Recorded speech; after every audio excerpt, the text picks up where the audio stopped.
Hex Enduction Hour. The Fall. They say it's grim up north, and the likes of northerners like the late Marquis Smith of the Fall seem determined to keep it that way. In the world of Marquis Smith, everything is a protest. Shambolic playing is a protest against blandness. His unique vocal stylings that are mostly tuneless rants are an effective way to deliver acerbic rhetoric, though he often sounds like the drunk you never see in The Rover's Return, who gets politely told he has had enough and is pointed in the direction of the cold, wet Weatherfield night. The Fall were always on John Pill's radio show, so much so that I think I stopped taking any notice.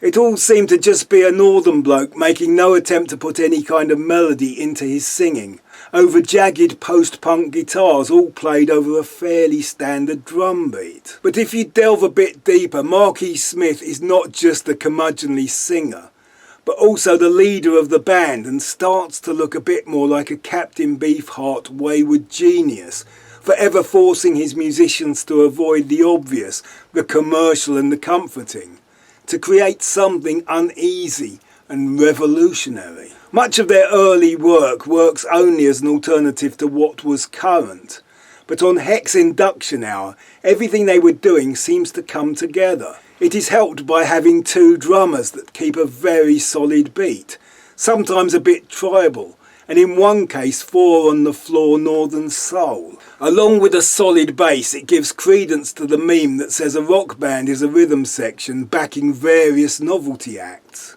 It starts with the classical, which is very much a Fall classic.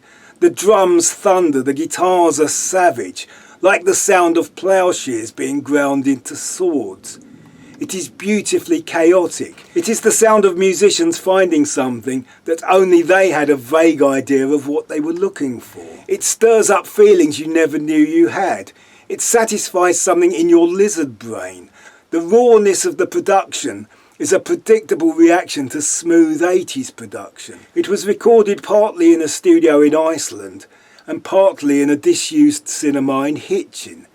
It was produced by a man called Richard Mazda. Richard Mazda performed in a musical I co-wrote. I filmed and recorded it, so my connection is that I produced The Fall's producer. The other high point of the album is Hip Priest, which is like their version of The End by The Doors. It builds to some quite scary climaxes, which might be why it was used in the film Silence of the Lambs. Hex Enduction Hour.